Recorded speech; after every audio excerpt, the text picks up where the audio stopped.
Welcome to the Global Health series. I'm Vivian Kopsinje-Birchall, your host, and with me is the amazing, talented Dr. Miriam Mutebi. First of all, welcome to the series. Thank you so much for having me. And thank you for being here at the Global Health Catalyst. Maybe to kick it off, what do you do, where are you based, and how does your work intersect with the Global Health Catalyst? Sure. Thanks for those questions, Vivian. My name is Miriam Mutebi, and I'm a breast surgical oncologist, which is a breast cancer surgeon based in Nairobi, Kenya, at the Aga Khan University in Nairobi. I wear many hats, and so currently I'm the chair of the African Organization for Research and Training in Cancer, which is really an organization that's been trying to transform cancer care and control in the region.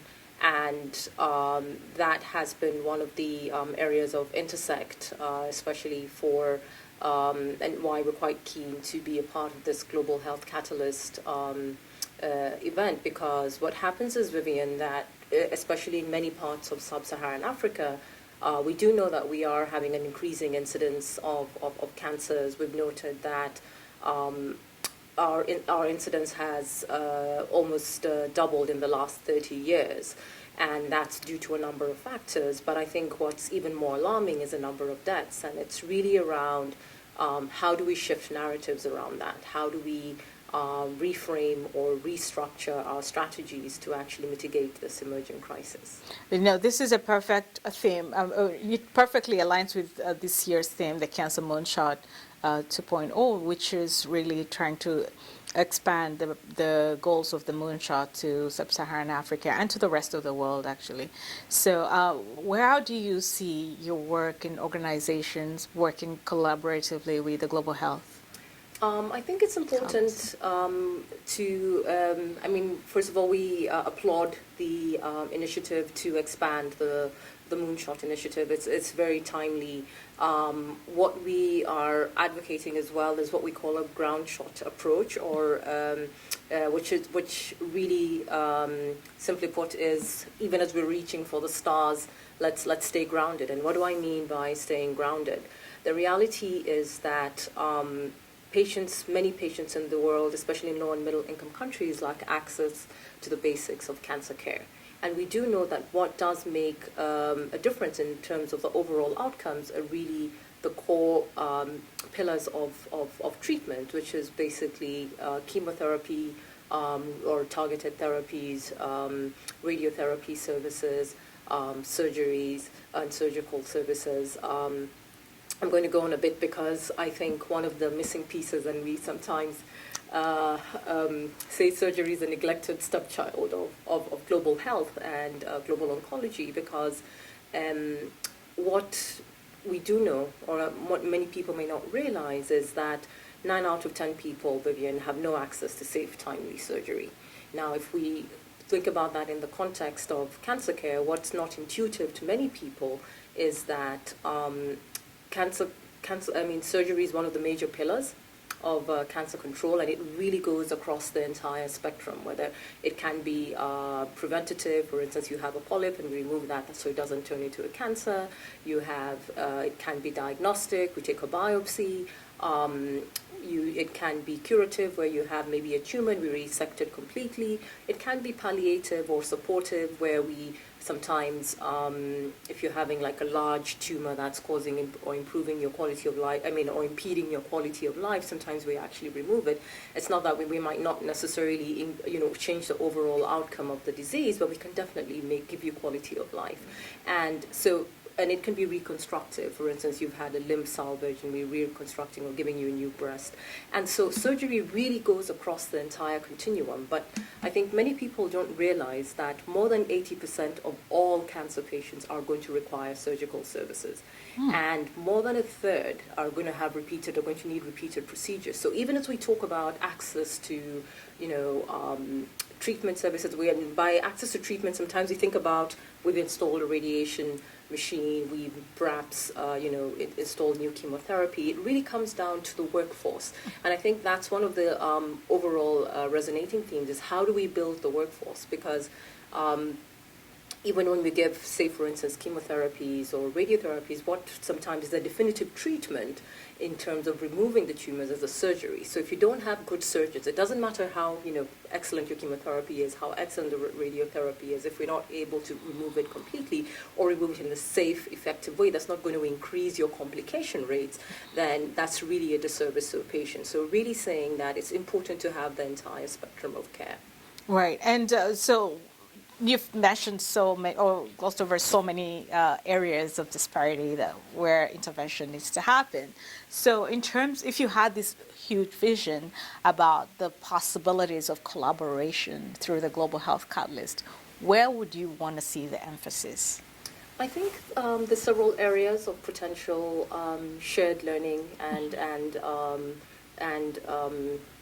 because again, it's really about directional and what can we learn from high-income countries, what can we learn from low-income countries, what is the best practices, what are the innovations and strategies that we can sort of think about. I think one of the key areas is really thinking through providing access and looking at innovations that help to maybe bridge some of these gaps, in recognition that innovations or technologies are not necessarily a substitute for dysfunctional systems, but how do we get these new interventions? There's lots throughout the course of the sessions, we've had quite a number of innovations, whether it's around telehealth, but really looking at how do we integrate these into systems and how do we help these, how do we strengthen systems to give better care delivery. It also comes in around the areas of education and opportunities for shared knowledge and decision making. I think we've heard over the course of the day that setting up global universities and I think the pandemic has actually showed us that we're more, connected than we think, which is great because, 5 years ago we wouldn't think about, tuning into Zoom, and right now it's become a way of life. And so taking this to the next level in terms of, planning treatments, having a global community really that's at the heart of where I see the catalyst and sort of working with our other organizations like Aortic to really try and come together and make a difference for patients. One of the other areas of, I think, key areas of potential collaboration is really around research as well, because there's a paucity of data. I mean, we've had a recent Lancet Commission report of cancer in sub-Saharan Africa really describing the dearth of data. And we see for us, in order to inform policy, we do need the data. And so how do we how do we build up the infrastructure, the research infrastructure that helps to facilitate and translate into policy? And so I think there's low-hanging areas where we can sort of sit down and start to build systems where we're actively collecting our data, and not just actively collecting it. It's not just hanging there for data's sake. It's really about how do we interrogate that data and how do we use that data to inform our policies and practices in terms of our service provision for our cancer patients. Absolutely. So you mentioned, and I've heard this theme over and over again about the need for research and capacity building and research. What are some of the specific needs when it comes to research? Because, just like you mentioned, you want data, there is the need for data, but how do we store data? What's the infrastructure like now in the healthcare systems, at least in East Africa or Sub-Saharan Africa? And what areas really need a boost? So I think one of the challenges is actually the research culture that exists. And I would say there's a lot of heterogeneity that exists. First of all, in recognition that Africa is not a country, so there's lots of variations across different centers. However, we did a recent bibliometric analysis, Vivian, where we sort of looked back over the last 12 years and sort of said, how much research are we actually doing? And so, and looking at the whole body of research and then narrowing that down to, well, out of the entire research that's being done on the continent, how much of that is actually cancer research? And what we found was really, I think, an opportunity and a platform for us to do better, because what we found was that only 8%, 7.9 to be specific, of all research on the continent is related to cancer research. Of course, it is increasing. I would say definitely, if we look at the rate of increase, like 2013 was about 6.5, almost getting to around 9%. which is much faster than the growth anywhere else in the world, but it still shows that there's an opportunity for us to do better. And if we look at the body of the cancer research that was done, what we saw was that 5 countries from North Africa actually provided almost 64% of all the research. And countries in sub-Saharan Africa, all the countries in sub-Saharan Africa produce roughly about 14% of all the research. So it really begs the question, because if we're using this data to make decisions, how do we actually know what's the true state and what's going on? Now, when we think about research, it's not a quick sort of dive and do. There's lots of barriers. I like to say I'm a breast surgeon by day and cancer researcher by night. And so sort of talking to colleagues and looking at what are the challenges that hamper us getting research. We're all saying, yes, there's a need for research, but how do we, one, start to inculcate research early into our practice? For instance, what happens in most trainings in African countries is that you maybe encounter research by the time you're doing your medical training as a postgraduate, and maybe that's your first encounter with doing maybe a dissertation, and that's where you're getting introduced. And we're saying, how do we plant the seed earlier? How do we build, even into our basic medical training? Many centers around the world will let you take a year off, or even in your undergraduate or your basic medical degree have opportunities for interacting. And so it's really about building that community. Even as you build that community, it's how do you provide the support that facilitates good research and data entry. What happens is, because of the paucity of the workforce in many parts of Africa, there's that incredible tension, because you're having, I would say, oncologists, more than 31% of oncologists are seeing more than 500 patients per year, which is really a high number for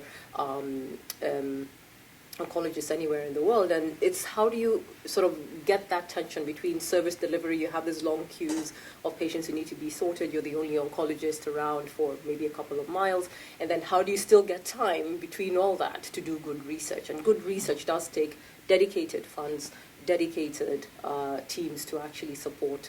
It's not just the collecting the data, it's the managing the project, writing the grants. So all those facilities and all those skill sets need to be in place for us to do better research. And so part of the collaborations would be really looking at how do we work together, and how do we build together, co-develop systems that work for Africa to actually help improve the research output. And that's really one of the key tenets for the African Organization for Research and Training. Right. No, thank you so much for that, great overview of the challenges with research.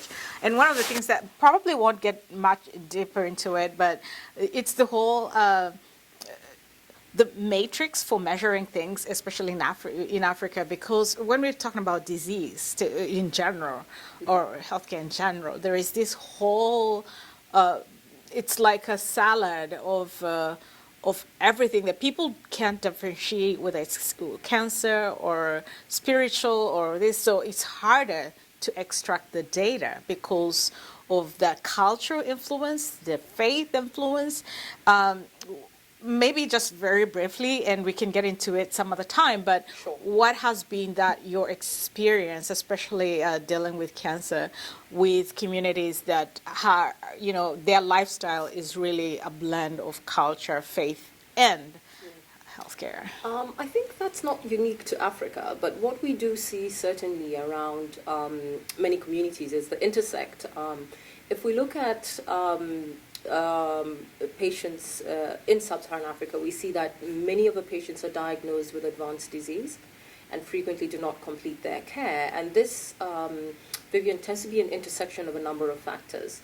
One of the factors is the fact that patients have to pay out of pocket in order for them to access care, frequently resulting in financial toxicity and catastrophic health expenditure. The second is the systems themselves sometimes are not responsive or reflective enough, where we know, for instance, that patients will see 4 to 6 healthcare providers before a definitive diagnosis of their cancer is made. But then sort of drilling down to the question you're asking about the social cultural barriers, again, these are very, I would say, depending on the community, can be very pervasive and actually determine what the outcomes are. And sometimes I say, telling a woman in sub-Saharan Africa that you have a breast cancer, for instance, is not just you have a breast cancer.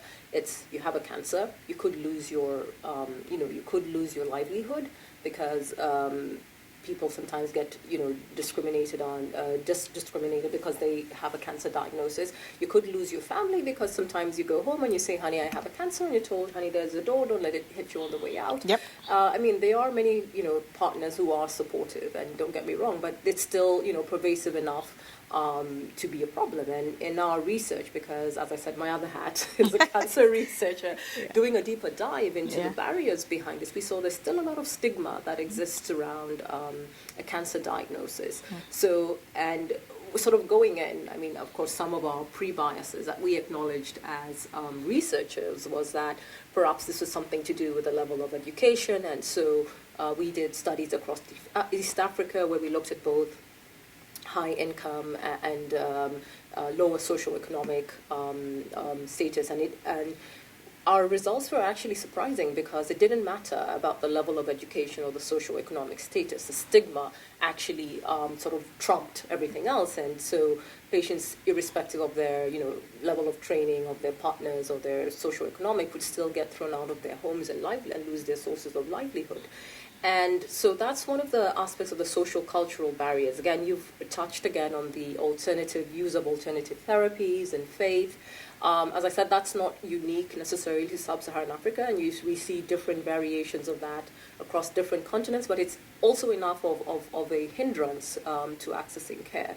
One of the other things we always sort of discuss as clinicians is that sometimes when you have and patients come to see us on a routine basis and say, when you have a cancer diagnosis, at least in Africa, everybody becomes an expert, right?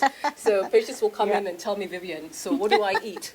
I've been told don't take sugar, don't take proteins, don't take carbohydrates, don't take, you can only take vegetables, or you can't even take plain water, it needs to be alkalinized. So there's lots of things on social media and lots of things out there. And so it's really about how do you provide a platform that's providing safe, timely information and important information that really helps to, I would say, tackle some of these barriers. And then one of the critical things that's close to my heart is really around collectivism. And I would say in Africa, as I think I mentioned earlier, our strength is our community.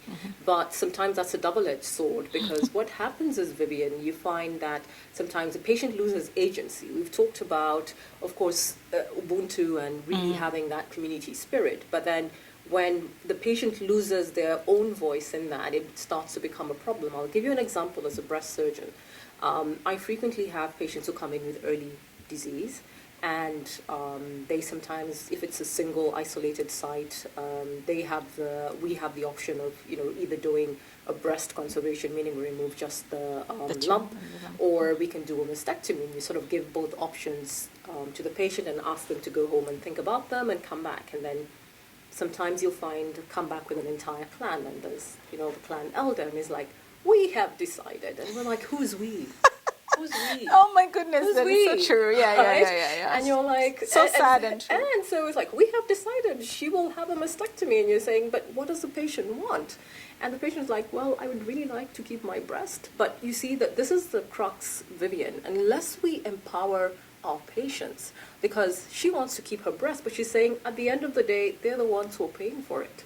So they're the decision makers. So how do we empower our patients, male or female, to have agency? And that can only come through health financing. We've really talked about thinking about structures around universal health coverage, access to care. We do need to think creatively, because some of our countries do have a national hospital insurance fund, but I mean, it's not infinite. We do need to think about what are the creative ways of financing that we can start to build that would actually ensure that our patients are able to continue or at least complete their treatment journeys. So those are some of the issues that I think, well, I shouldn't say issues, some of the opportunities we have to intervene and make a difference. No, that's great because you touched into something that I would have had as a follow up. What like, I wanted to ask, like, what are the specific areas, given that you've outlined the different cultural and spiritual components of care. Like, how would you advise the Global Health Catalyst to support, to intervene in that particular area? And I mean, it's something that we could talk about some other time, but I'm just curious because we're trying to catalyze collaborations to address some of these disparities, and they are real. And when you talk about sub-Saharan Africa, and they're a huge part of healthcare. So, and just kind of thinking aloud and try, what can we do as a catalyst to in that specific area? I think somebody made a comment at the one of the sessions at the conference is that in order to help me, you need to understand me. And I think with understanding is the first step, having the humility to sort of sit down and think about, we're not necessarily going to be prescriptive. Let's see where this particular patient is coming from. And that really sort of, circles back to research, right? Because we need to understand what's going on in the community, because we can put up, the greatest infrastructure, the greatest workforce, but if patients are going to come in and, not complete their care because of one or two factors, we really need to understand what's going on in the community. And so part of the strengths, and where I see the Global Health Catalyst helping as well, is really around facilitating community or participatory research, and really getting that African spirit into, yes, we have a problem. How do we, around the cancers, but then how do we increase awareness, which really goes a long way towards, earlier detection of tumors. How do we find out what those the nuances, because again, as we said, Africa is not a country. The social cultural barriers in West Africa, or even within the same country, same region, are going to be totally different. Same country. How do we customize each of those, and then but still have that global presence, almost like sort of think global but act local. Precisely. And so I think that's going to be one of the first steps that we have, and then looking more at the implementation science, looking at a broader sort of systems perspective, and looking at what are the gaps that we're identifying, what are the strategies, and we've talked about innovations, and really looking at, do these innovations work? If they don't, it's definitely an iterative process, but I'm sure, working in collaboration, and that's one of the key things that's resonated, it's definitely going to be an iterative process. We're probably going to have a couple of things and publications about things that did not work, but I think that's also important in terms of learning the system and sort of, failing, but as Samuel Beckett says, failing but failing better, and how do we build back, so that's I think one of the key areas that I see the collaborations with the Global Health Catalyst working. Dr. Miriam, I just feel like I could use days and days of just interviewing you and still not exhaust what we have to talk about. This is a great foundation. I am so grateful that you made the time to speak with me. No, always happy to. Always happy to. We're happy to come back and. Absolutely, and like you said, we have Zoom, so I hope that if I don't have to wait until the next Global Health Catalyst session. No, we're taking the opportunity to invite you to the African Organization for Research and Training in Cancer conference that's happening in November in Dakar. And so Senegal. It's an opportunity, exactly. It's an opportunity to come through. It's really the biggest convention for anyone who's involved in cancer care in Africa, all parts, and it happens every 2 years. So it's really a good conference to, one, enhance and amplify the Global Health Catalyst initiative. So I'm hoping that we'll submit a few abstracts and get more opportunities for collaboration there. Absolutely. No, thank you so much for the invitation. I hope the Global Health Catalyst team is listening. And I hope so too. But no, again, thank you for all the work that you do for Motherland, for humanity across the world. And thank you for being here today. Thank you for having me. And to our viewers, thank you for watching. Look out for more videos about what's happening in global health. But for now, thanks for watching. Till next time.